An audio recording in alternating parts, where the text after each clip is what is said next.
That's exactly right. I won't overthink this. I'll tell you another thing that I think is a problem right now at Disney is that theming doesn't seem to matter all that much anymore. I mean, this week we got news that the reinvention of Dinoland is likely going to be going forward. They applied for permits and whatnot. And all I can think of is, so Indiana Jones is taking over Dinosaur. Yeah, that's my understanding. Yeah. Really? What Indy has to do with animals, I swear I don't know. He rode a camel. He didn't like snakes. Yeah, he don't like snakes. Encanto is going to be taking over Dinorama, which is fine, I suppose.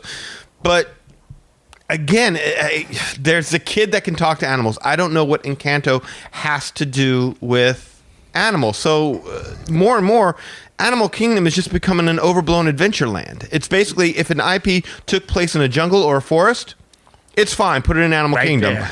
And not for nothing, but shouldn't there actually be animals in the Animal Kingdom? I mean, you might as well just rename it because it's starting to lose its identity. That's like Jurassic Park. You expect to have dinosaurs on the dinosaur tour?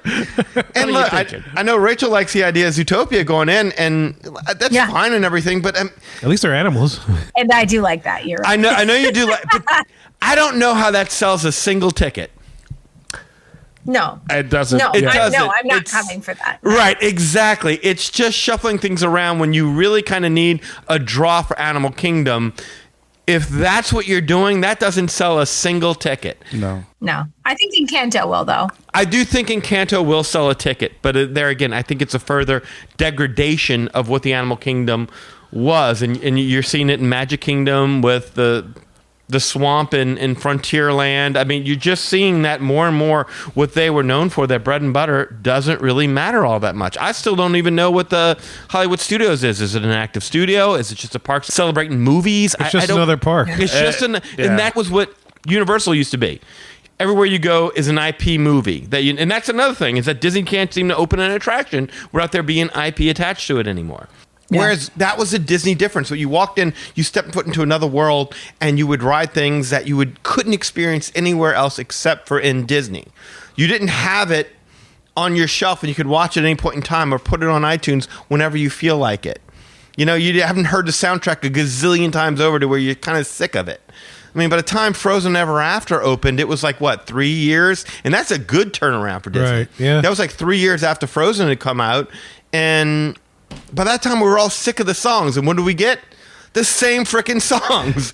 They didn't even give us an innovative, really new attraction there. They just gave us a dark ride where we heard the exact same songs we've been listening to for the last 3 years.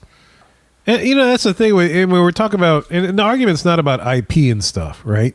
The Universal uses IP, and you know, it's blatant. Yeah. But it's like they stick to one thing in one particular area, and they do all the things with it. Right. As opposed to where, like Disney now. In this new park. Yeah. Right. In a new park, yes. And the old park, you know, it was different. And I mean, I've said before in previous shows, you can see the development of Universal Creative and how they approach their parks through the 3 different parks that they have. Yeah. But Disney now is reverting back to, like Danny said, the original Universal Park idea, where now there's just a bunch of hodgepodge IP, which IP is fine. But again, the central theming to that enhances the whole story is now kind of lacking.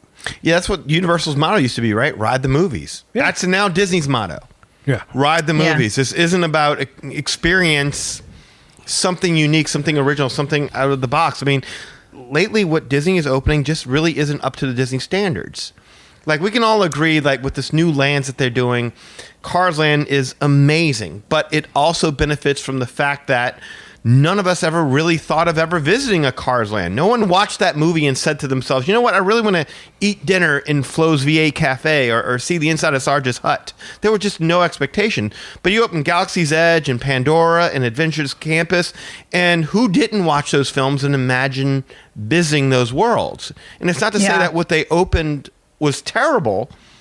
Well, maybe Adventures Campus was terrible, but I mean, they all have something cool to see, but they don't exceed our expectations. They all offer something cool, but they never blow you away. I'm talking about being blown away, and I'm thinking about, like, when was the last time I was really blown away in Florida?